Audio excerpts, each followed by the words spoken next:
ഇറാൻ്റെ പരമോന്നത നേതാവ് കഴിഞ്ഞ ദിവസം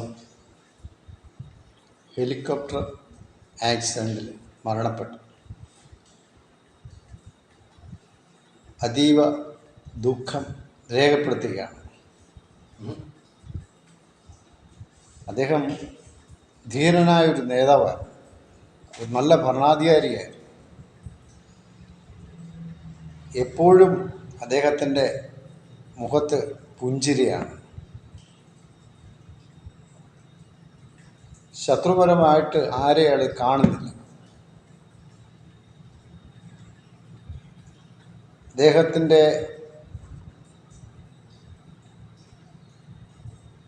മിലിട്ടറിയിൽ ഏകദേശം 10-40 പേരോളം ആൾക്കാർ ഇതേപോലെ യാത്രയിൽ അവർക്ക് നഷ്ടപ്പെട്ടു, കൊന്നു. ആരാണെന്ന് ആർക്കും അറിയത്തില്ല, ആരെ നമ്മളെ വിരൽ ചൂണ്ടുന്നതുമില്ല. പക്ഷെ അദ്ദേഹം ഈ സമയത്ത് ഇങ്ങനൊരു യാത്ര പാടില്ലായിരുന്നു. അത് ഒഴിവാക്കേണ്ടതായിരുന്നു.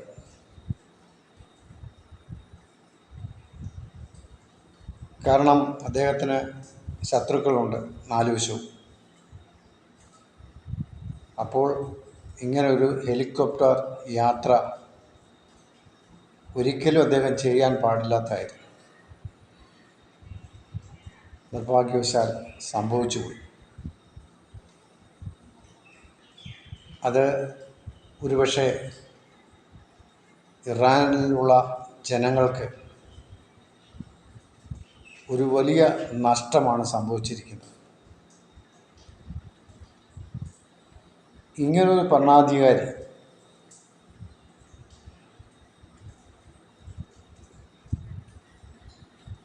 ആ രാജ്യത്തിലെ ജനങ്ങൾക്ക് വളരെ ഇഷ്ടപ്പെട്ട ഒരു ഭരണാധികാരിയായിരുന്നു അദ്ദേഹം ആരോടും പുഞ്ചിരിയോടുകൂടിയാണ് സംസാരിക്കുന്നത്. അദ്ദേഹത്തിൻ്റെ മുഖത്ത് ഒരു ശത്രു മനോഭാവം അദ്ദേഹത്തിൻ്റെ മുഖത്തില്ല.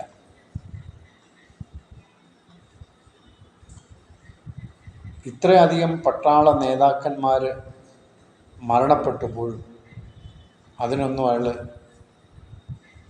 പ്രതികാരം ചെയ്തിരുന്നില്ല. ഏതൊരു രാജ്യമായിരുന്നെങ്കിലും അതിന് പ്രതികാരം ചെയ്യുമായിരുന്നു. എന്നിട്ടും അദ്ദേഹം അവിടെ ശത്രു മനോഭാവം അദ്ദേഹത്തിനുണ്ടായിരുന്നില്ല. അപ്പോൾ അദ്ദേഹം ഒരു നല്ല ഭരണാധികാരി തന്നെയാണ്. നമ്മൾ അദ്ദേഹത്തെ മാനിച്ചേ പറ്റൂ. ഇപ്പോൾ നമുക്കറിയാം, അമേരിക്ക ലോക ശക്തിയാണ്. അമേരിക്കയെ പോലും അദ്ദേഹം വെല്ലുവിളിച്ചു. അത് കഴിയുമ്പോൾ ഇസ്രായേലിനെ അദ്ദേഹം വെല്ലുവിളിച്ചു. അപ്പം തൻ്റെ ഇടമുള്ള ഒരു നല്ല ഭരണാധികാരി, ഒരു നേതാവുമായിരുന്നു അദ്ദേഹം.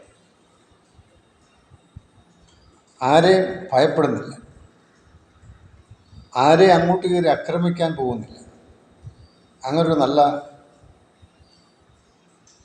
മികച്ച ഭരണാധികാരിയായിരുന്നു ഇറാൻ്റെ പ്രസിഡന്റ്.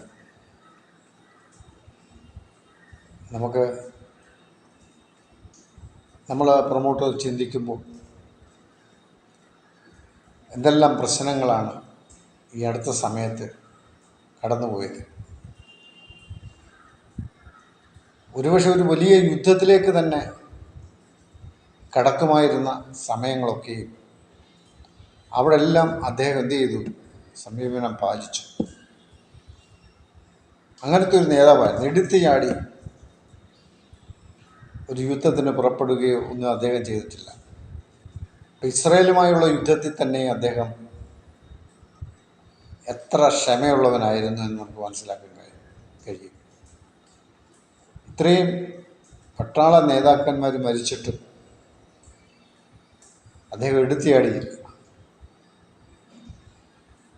ഒരു യുദ്ധത്തിന് തയ്യാറായില്ല. അത് നമ്മൾ മനസ്സിലാക്കേണ്ട ഒരു കാര്യമാണ്. അപ്പം അദ്ദേഹം ഇറാൻ്റെ ജനതയ്ക്ക് തന്നെ ഒരു വലിയ നഷ്ടമാണ് സംഭവിച്ചിരിക്കുന്നത്.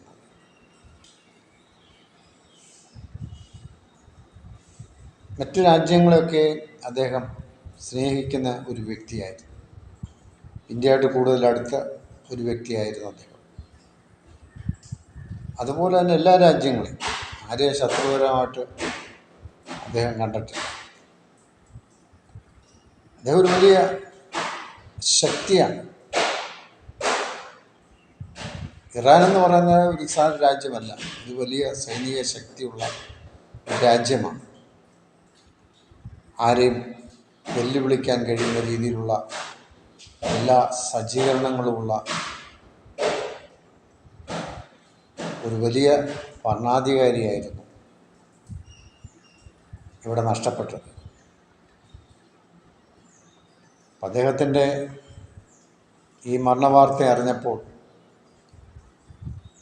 സത്യത്തിൽ ദുഃഖിക്കാത്തവരെ ആരുമില്ല. അദ്ദേഹത്തിൻ്റെ മരണവാർത്ത അറിഞ്ഞപ്പോൾ തന്നെ, ആ അപകടം അറിഞ്ഞപ്പോൾ തന്നെ ഇസ്രായേൽ പറഞ്ഞ് ഞങ്ങൾ ഇതിൻ്റെ ഉത്തരവാദികളല്ല.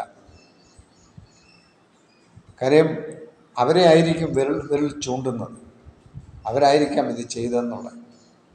അപ്പം അതിനൊരു അഡ്വാൻസായിട്ട് അവർ പറഞ്ഞു കഴിഞ്ഞു, ഞങ്ങളിതിനകത്ത് ഉത്തരവാദികളൊന്നുമല്ല, ഞങ്ങളൊന്നും ചെയ്തിട്ടില്ല എന്ന് പറഞ്ഞു. പക്ഷേ അങ്ങനൊരു അപകടമാണോ സംഭവിച്ചത് എന്നൊന്ന് ഇനി അന്വേഷണത്തിൽ നമുക്കറിയാൻ സാധിക്കും. കാലാവസ്ഥ വളരെ മോശമായിരുന്നു. അങ്ങനെ ഒരു ഇടത്തേക്ക് ഈ സമയത്ത് അദ്ദേഹം പോകാൻ പാടില്ലായിരുന്നു. അദ്ദേഹം എന്തിനാണ് ആ പ്രദേശത്തേക്ക് പോയത്? മൂടൽമഞ്ഞ്, മലനിരകളുള്ള ആ സ്ഥലം കാണുവാൻ കഴിയത്തില്ല.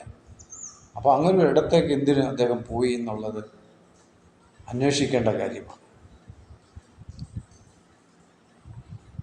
അപ്പം നമുക്ക് കാത്തിരിക്കാം എന്താ സംഭവിച്ചതെന്ന്. എന്നാൽ ലോക ജനതയ്ക്ക് തന്നെ അതൊരു വലിയ തീരാ നഷ്ടമായിരുന്നു അദ്ദേഹത്തിൻ്റെ ഈ അപകട മരണം. ആരും ഒരിക്കലും ചിന്തിച്ചിരുന്നില്ല ഇങ്ങനെ സംഭവിക്കുമെന്ന് ഇത്ര പെട്ടെന്ന്. അപ്പോൾ അദ്ദേഹത്തിൻ്റെ ഈ ആക്സിഡൻ്റ്, അപകടത്തിൽ വളരെയധികം ദുഃഖം രേഖപ്പെടുത്തുന്നു. ബൈ.